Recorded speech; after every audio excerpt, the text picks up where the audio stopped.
दिल्ली की 70 सीटों पर ग्राउंडेड सर्वे रिपोर्ट के अनुसार किस पार्टी को कितनी सीट आ रही है और वर्तमान में सट्टा बाजार क्या कुछ आंकड़े दिखा रहा है। ध्यान से इस वीडियो को शुरू से अंत तक देखिएगा, क्योंकि चुनाव का समय बहुत कम बचा हुआ है और जिस प्रकार से ग्राउंडेड रिपोर्ट आ रही है, जिस प्रकार से सट्टा बाजार का जो आंकड़ा आया है, उससे आप अंदाज़ा लगा सकते हैं कि दिल्ली में अब की बार मुकाबला कड़ा है।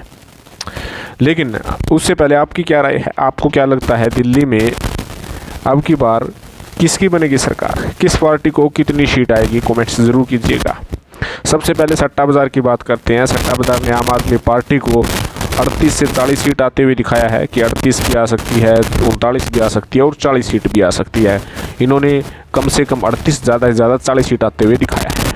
वही भारतीय जनता पार्टी की बात करते हैं तो सट्टा बाज़ार ने भारतीय जनता पार्टी को कम से कम 30 और ज़्यादा से ज़्यादा 32 सीट आते हुए दिखाया है।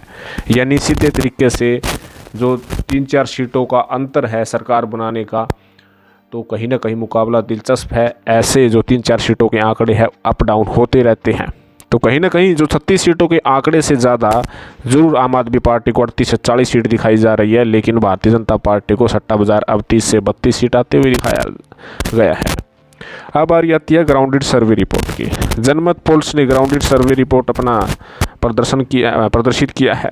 इस रिपोर्ट में कहीं ना कहीं चौंकाने वाले तथ्य देखने को मिले हैं। सबसे पहले वोट प्रतिशत की बात करते हैं।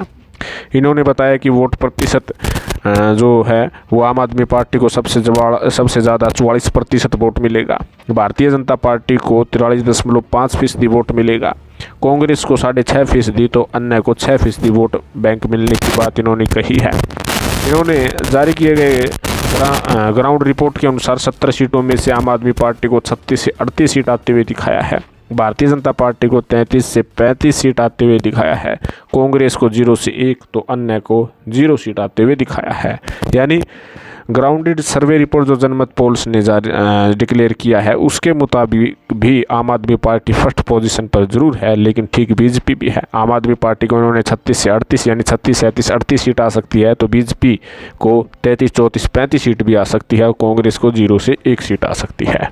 तो ये था दिल्ली का तरोताज़ा रिपोर्ट कार्ड जो सट्टा बाज़ार के अकॉर्डिंग और ग्राउंडेड रिपोर्ट के अकॉर्डिंग है। हालांकि तमाम पार्टियां, जहाँ भारतीय जनता पार्टी 40 से 50 सीट आने का अपना दावा प्रस्तुत कर रही है, तो आम आदमी पार्टी कह रही है कि अब की बार 70 की 70 सीटें जीतेंगे। पिछली बार भी हमने 60 पार किया था, अब की बार 70 की 70 जीतेंगे। लेकिन जनता जो तय करती है, बड़ी बड़ी पार्टियों को मानना पड़ता है। जनता के आगे कोई कितना बड़ा नहीं है। लेकिन एक बात तय है कि मुकाबला रोचक है, कड़क है। 2015 और 2020 की तुलना में अब की बार महामुकाबला है। तो आपका इस विषय में क्या कहना है कि दिल्ली में अब की बार किसकी बनेगी सरकार? किस पार्टी को कितनी सीट आएगी? कमेंट्स जरूर कीजिएगा। धन्यवाद।